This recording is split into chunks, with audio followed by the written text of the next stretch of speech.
Friends, ये जो question दिया हुआ है 11th का मैथ्स, ठीक है, समुच्चय सेट्स का ये क्वेश्चन दिया हुआ है। अब इस क्वेश्चन को कैसे हम सॉल्व करेंगे, ये जो क्वेश्चन दिया हुआ है ना, इस क्वेश्चन को हम कैसे सॉल्व करेंगे, आइए इस वीडियो के माध्यम से समझने का प्रयास करते हैं। ओके, तो पहले हम क्या, ये जो क्वेश्चन दिया हुआ है इसमें खास बात क्या है, क्या बोल रहा है, इसका टर्म एंड कंडीशन क्या है, ठीक है, उसको पहले हम अंडरस्टैंड कर लेते हैं, समझ लेते हैं, ठीक है। तो चलिए पहले हम क्या करते हैं, क्वेश्चन को रीड करते हैं, ठीक है।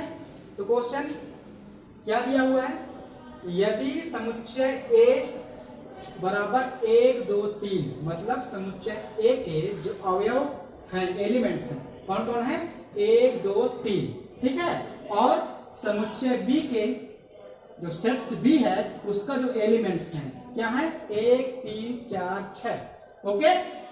और तो A संग B ज्ञात करना है, क्या क्या करना है, A संग B ज्ञात करना है। ये चिन्ह दिख रहा है ना, ये चिन्ह, ये इस चिन्ह को यूनियन बोलते हैं, क्या बोलते हैं, यूनियन, अंग्रेजी में बोलते क्या है, यूनियन। संग मतलब होता है सम्मिलन, है ना। तो इस क्वेश्चन का मतलब ये है, इसका मीनिंग क्या है ना, इसका मीनिंग ये है कि समुच्चय A और B का हमें संग ज्ञात करना है, मतलब दोनों समुच्चयों को हम एक साथ मिला करके लिखेंगे, ओके, दोनों का संग ज्ञात करेंगे, यूनियन ज्ञात करेंगे, ठीक है ना। तो सबसे पहले हल करने के लिए क्या करेंगे, हम यहाँ दिया है ना, दिया क्या है, देखो समुच्चय A बराबर क्या दिया हुआ है, ये इसको लिख लेंगे, A समुच्चय A बराबर क्या, 1 2 3, ठीक है। फिर तथा समुच्चय B बराबर क्या दिया हुआ है, समुच्चय B बराबर 1 3 4 6, 1 3 4 और 6, ओके। अब समुच्चय A के अवयव ये है 1 2 3 है, ठीक है, और समुच्चय B के अवयव क्या है, 1 3 4 6, ओके।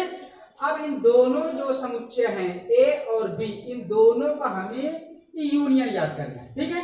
तो बहुत ही इजी तरीके से हम इन दोनों का यूनियन याद कर सकते हैं। इसमें ध्यान क्या देना है, इसमें केवल इंपॉर्टेंट बात यह है कि समुच्चय A और समुच्चय B के अवयवों को एक साथ हमें मिलाकर लिखना है, समुच्चय A और B के अवयवों को एक साथ मिलाकर लिखना है। लेकिन हम जो समुच्चय A B में अवयव दिख रहे हैं और समुच्चय B भी, उनको हम मतलब रिपीट नहीं करेंगे, एक ही अवयव लिखेंगे, ठीक है ना।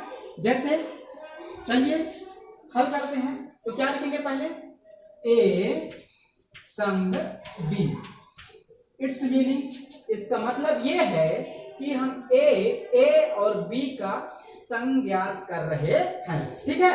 अब यहाँ रोस्टर लगा लेंगे, समुच्चय का चिन्ह, ठीक है। अब देखो समुच्चय A में 1 और समुच्चय B में भी 1 दिया हुआ है, इन दोनों को हमें यहाँ लिखना नहीं है, इन दोनों में से लिखना है, ठीक है। तो चलिए हम एक कॉमन लिखना है, ठीक है। तो हमने क्या किया, 1 लिखा, ओके। इसके बाद यहाँ देखते हैं 2 है, लेकिन इसमें क्या 2 दिख रहा है, नहीं दिख रहा है ना, तो 2 को भी यहाँ लिखेंगे, छोड़ेंगे नहीं, ठीक है। इसके बाद देखो इसमें 3 दिख रहा है और इसमें भी 3 दिख रहा है, तो दोनों में से 1 लिखना है ना, दोनों में से हमें 1 लिखना है, तो चलिए 3 को भी यहाँ लिख ले रहे हैं, ओके। अब देखो इसमें कुछ नहीं दिख रहा है, अब इसमें देख रहे हैं क्या दिख रहा है, 4, इस 4 को भी लिखना है, ठीक है। और क्या दिख रहा है, 6 को भी क्या करना है, इसमें लिखना है, ठीक है, ठीक है। यही आपका क्या रहा आंसर, समझना। तो इसमें खास बात यह है, जब हम दो समुच्चयों का यूनियन ज्ञात करते हैं, तो मतलब सम्मिलन ज्ञात करते हैं, मिलाकर लिखते हैं, तो जो उभयनिष्ठ एलिमेंट्स होते हैं उनमें से एक एलिमेंट्स को ही लिखते हैं, है ना, रिपीट नहीं करते हैं, ठीक है। तो इसी टाइप के आपको वीडियो चाहिए तो आप हमारे चैनल को लाइक कीजिए, सब्सक्राइब कीजिए और अपने दोस्तों के साथ शेयर कीजिए, ओके।